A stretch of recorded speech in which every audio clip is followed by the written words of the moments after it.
even though he eats a tremendous amount of food, he goes to the bathroom only 3 or 4 times a month. You want to hang your coat because it gets crazy hot in here. It stays 80 for the sloth. But he goes to the bathroom only 3 or 4 times a month. There's a hook right there. Yeah, there you go. So even though he eats 10% of his body weight, he only goes to the bathroom once in 7 to 10 days. He does not go poop or pee in between trips. He does it all at once. Efficient. Yeah, efficient. So he eats 10% of his body weight every single day and may only go to the bathroom once in 10 days.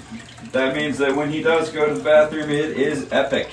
So you might suppose he could lose 100% of his weight since he's eaten 100% of his weight since he last went to the bathroom. But they do metabolize their food very thoroughly. So if he's eaten 100%, he's actually going to drop 1/3 of his body weight when he goes to the bathroom. Wow. So that means he metabolizes 2/3 of what he eats, but he does eliminate 1/3 of what he eats. 1/3 of his body weight when he goes to the bathroom. Again, in human perspectives, little quick math, I'm 180. That'll leave you horrified if you think about that for a hot minute, right? So the sloth, when he's in the tops of the trees, he is entirely safe from predators with the exception of eagles. The eagles are the only thing that can get him in the tops of the trees because when he's up top, he's really light. This guy only weighs 15 pounds. So when he's in the tops of the trees, he can go way out to the ends of the branches, and if a huge cat tried to come out there all the way to get him, and the branch broke, they would both fall all the way to the ground. And that's an 80 to 100 foot drop. The sloth, being like a slinky, would look at the predator and go, back up the tree he would go, and the cat would be laying there dead. But yet, the sloth comes down the tree every time he goes to the bathroom.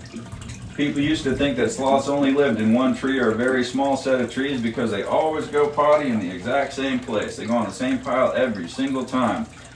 The reason that they do that is the sloth-moth symbiotic relationship. So sloths need moths and moths need sloths. So symbiotic means beneficial to both sides of the equation, where parasitic would be beneficial to one side, neutral or harmful to the other side. So the sloth, as he goes to the bathroom, he has about 150 moths and beetles that live in his fur at any given time. In the wild, not here, praise the Lord. So, yeah, you don't want to pet that, right? So when he goes to the bathroom, the moths fly down into the waste pile and they lay their eggs in the poo. Then it's row, row, row your boat. There's always something going with the moths every time he comes down the tree. So this time they lay eggs. The ones that were laid last time he came down are now larvae. The ones that were laid 2 times ago that he came down are now moths. So there's always new moths to come up onto the sloth every time that he comes down the tree. Symbiotic. So the benefit to the sloth is that the sloth digests his food by a bacterial process. We also have helpful gut bacteria in our guts, and our bacteria will last throughout our lives unless we take a long course of antibiotics. If we do that, we need to either take probiotics or eat some good Greek yogurt to fix up our gut health. The sloth, his bacteria die when he gets cold. So if the sloth gets cold, he can't run down to GNC or Publix or anything like that. He has to have a different source for his bacteria. The source of the bacteria is the moths. As he grooms himself, he licks up. You guys are feeding him his breakfast, right? Yeah. As he grooms himself, he licks up a certain amount of the moths and a certain amount of the waste of the moths. And the moths and the waste of the moths, he's like, hey, I'm not getting my breakfast, y'all. Oh, He's like, I'm just gonna go to sleep. Smells it more than sees it, actually. Yeah, massive. Yeah, remind me to show you a picture of Coatimundi's teeth on the farm tour this afternoon. They really got some choppers. And it doesn't look like you could. Those are the things we did. Well, I'll show it to you now, so I don't forget. So the Coatimundi, he has a long, thin muzzle, but he has a gap in his top jaw, so his bottom teeth come up through his top jaw, and they're like touching his skin, coming through the top. How cool is that? Y'all are feeding a sloth. That's how big Coatimundi's teeth are. Oh, So you wow. got a gap in it. Guys, you can stand approximately this close to the Wow. sloth to take the pictures. He is Alright. not afraid of you. Neither is he mean. Here, Dylan. Here, let me get a picture of the four of you. Oh, thank you. That's 2 pieces of Thank you. So The benefit to the sloth is the bacteria. That's how he gets his bacteria to help him to digest his food. It is a known fact that if a sloth's moths die out, that the sloth will die of starvation. Wow. Because he cannot digest his food without the bacteria from the moths. The benefit to the moths is that the sloth is the living environment of the moths. So when the sloth comes down and gets his poop on, the new moths jump up onto the sloth and they will live their whole life on the sloth. The only reason the moths will leave from the sloth is to drink water pooled up in a leaf up at the top of the rainforest canopy, or to get into the sloth's waste pile to lay their eggs. Other than that, they will live their entire life on the sloth. Now in captivity, he doesn't need all these nasty moths on him because he doesn't ever get cold. That's what kills the sloth's bacteria colony, is coldness. And we always keep it 78, 79, 80 degrees in here, and it is always 50% relative humidity. So he never gets cold and he never gets dry, so his bacteria colony doesn't die. Now I do have to be something of a sloth poopologist and examine his waste every time that he goes to the bathroom, because that's how you know what's going on in him, is what comes out of him. And we can adjust his diet accordingly if we have to. And in an emergency situation, we could give him the same probiotics from GNC that a person would eat. But we don't need the moths in the wild. This is not a wild caught sloth. This is a captive bred sloth, many generations of captive bred. So he does not face the challenges that wild sloths face. The difference in a captive bred sloth and a wild sloth are as different as a house cat and a feral cat. So if you took your house cat and you threw it out into the forest, it's going to be short. Yeah. If you took a feral cat and brought it into your house, it's going to be ugly. Yeah. And same way with a sloth. A captive bred sloth is not the same animal as a wild caught sloth. And we absolutely do not support anybody taking sloths from the wild. Our sloths are multiple generations of captive bred. Our baby sloths come from a sloth breeder who is a doctor of veterinary medicine and has been in sloth conservation for about 30 years. So these are ethically raised and sourced animals. The sloth does enjoy what he does. Some people online give us some hate comments thinking that this is where the sloth lives. This is not where the sloth lives. This is where he does his encounters. His actual living space is in there. That's 2 stories tall, has branches and hammocks and all whatnot all over the place. And all the smears on the glass are on his side of the glass, where if we're late to his encounter, he's rubbing his nose on the glass, and that's the way a sloth bangs the hound out of the glass. That right there, he doesn't do anything fast. And when a sloth is telling you to hurry it up, you got to check yourself, right? Yeah. But so anyway, the sloth comes down here because he wants to. He's up at the top of 2 stories, and if he didn't want to come down, I ain't climbing the tree. No. So, but he's down here every day. He does 2 encounters, one at 10, one at 10:30, and that is all he does. So the sloth is slow in their digestion, slow in their metabolism. Their metabolic rate is really low. It's not so much that they can't digest good food, it's that they get really crappy food.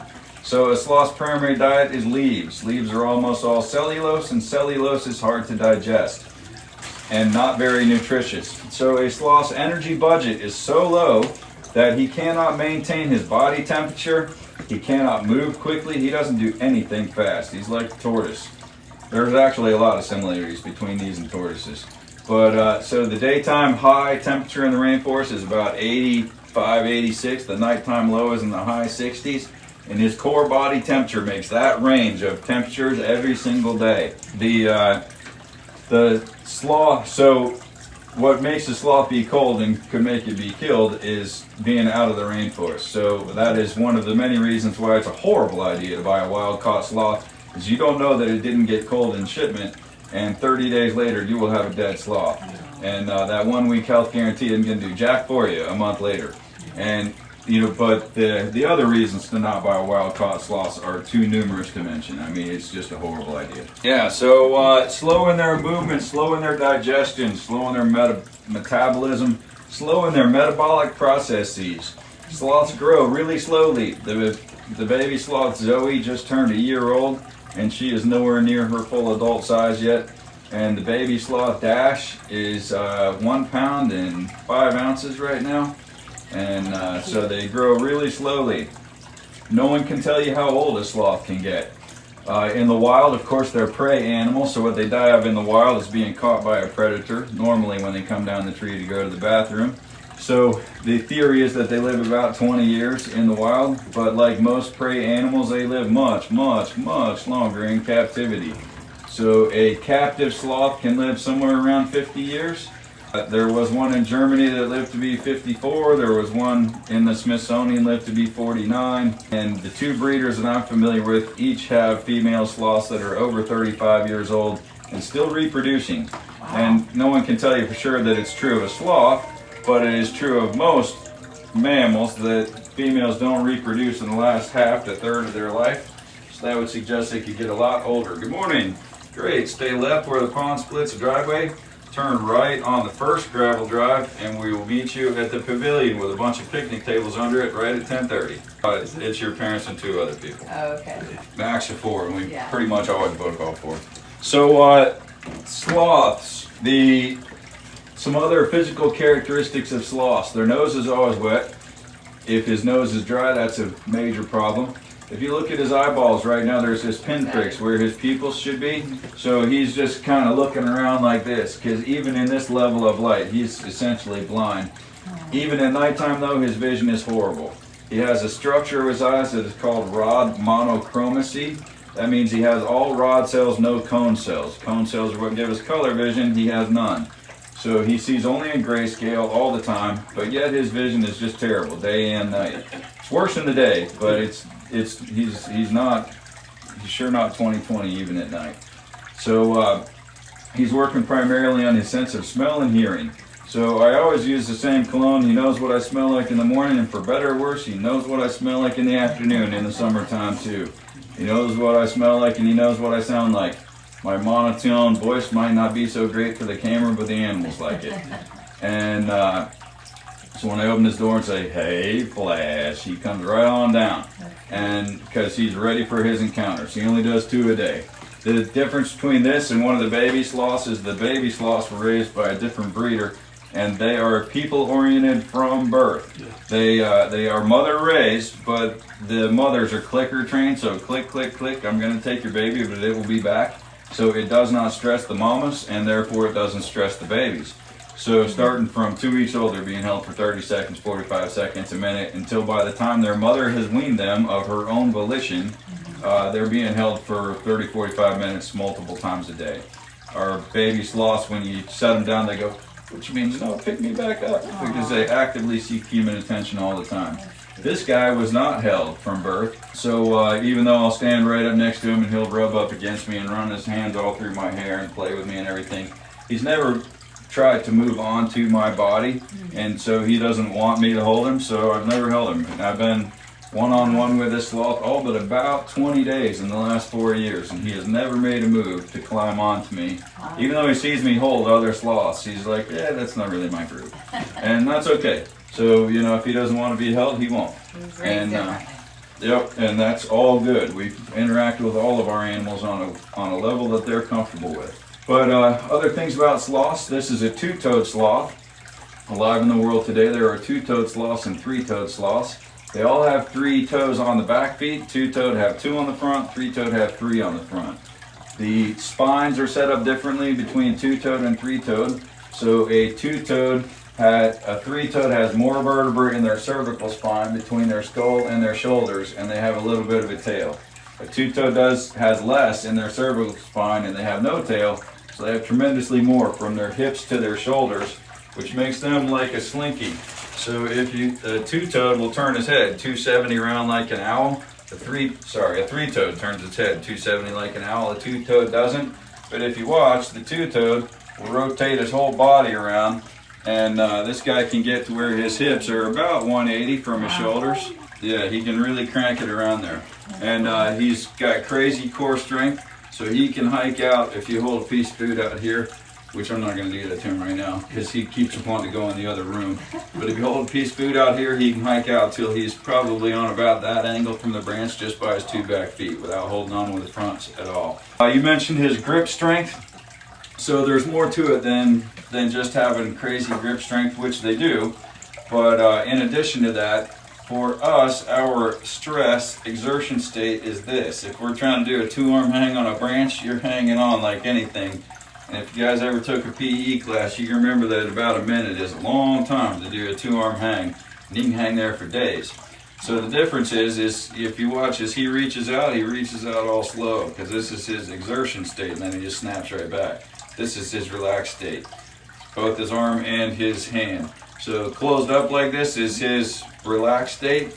It is so true that he is exerting no energy to hang on to that branch, that if the sloth died, he would not necessarily fall out of the tree. Wow. The sloth could continue to hang there dead for days or weeks until something knocked him loose or something rotted, yes. No, it's because, it is and it isn't. So their relaxed state is closed like this. So it's gripped on. It's not just like relaxed on this year. Oh, cool. All up until February this year, you had to actually be staying here to come out and do any of these encounters. Because what we primarily are is a lodging place. Yeah, I was looking at the lodging. It looks really nice. Really nice. Yeah, my mom was like, hey, you want me to sloth for Christmas? I absolutely do. Morning, y'all. How's it going? Good morning. You did? I'm John. I'm sorry, John. Good to meet you. We never seem to get here on time. That's all right. We're moving at the speed of a sloth this That's morning. exactly right. Can they run? Say what? Can they run? Not on the ground, but they can scurry through the trees a fair amount. So if you read various online resources, it would suggest that a sloth can only move 10 or 12 feet per minute. I have personally seen this guy move at least 40 feet per minute because his environment is in there. It goes up 2 stories, so at the top up there, he's about 25 feet up. And he come all the way down across and up to his favorite corner outside in the sunshine in 40 seconds. Oh, wow. So that's got to be at least 40 feet per minute. But still, that's what, 1/2 of 1 mile per hour. So Not super fast. yeah, not a track star by any stretch of the imagination. They are pretty fast But- in the water, though. Really? He's like, Yep, he is all about the breakfast time for sure. So his diet is really carefully maintained. So he gets 7 to 8 ounces of food in the morning, and then he gets free choice leaves all day long. So let me show you a couple things here. Don't feed him off the ground. So his vision is horrible. He literally cannot see the difference between this and this. Oh, wow. So this is his food. This is not. So this we put in his mouth, and this we don't. He's got huge, sharp teeth. If you see his teeth right there, don't stick your fingers in his mouth. No, you don't want to do that. And don't feed him off the floor. It falls on the floor, it's just trash. All right, guys. So this is the sloth encounter at Ecoe Riverside I can't Pond. give it to him in his hand, can He'll drop it if you give it to him in his hand. Just put it in his mouth. And we are live on TikTok right now. Assume everybody's okay with that. All right. So, and for the TikTok audience, this is not a monitored camera. I'm standing on the other side of it. I cannot see what you're saying. So we'll do a Q&A maybe sometime later today. But we appreciate the likes and follows and shares. So this is Flash. Flash is a sloth. Flash is a 2-toed sloth. Alive in the world today, there are 2-toed sloths and 3-toed sloths. And you're probably going to want to hang your jacket on the hook right there because it is 80 degrees in here. Oh, it is. And you will be sweating like, I don't know what you'll be sweating like by the time we leave here. I'll be sweating. So anyway, you probably want to hang your jacket right there. And you guys are welcome to take all the pictures, all the video that you want to. There's 2 couples here, so if you guys operate as each other's photographers, that'll work out really well. You can stand approximately this close to the sloth for your selfies. You can stand on both sides of them, take your pictures together. If the other couple will take your pictures, you can get some really nice photos for a memory of your sloth encounter today. So Flash is a 2-toed sloth. Alive in the world today, there are 2-toed sloths and 3-toed sloths. Differences between them. They all have 3 toes on the back feet. 2-toed have 2 on the front, 3-toed have 3 on the front. Some people are starting to call these the 2-fingered and 3-fingered sloths because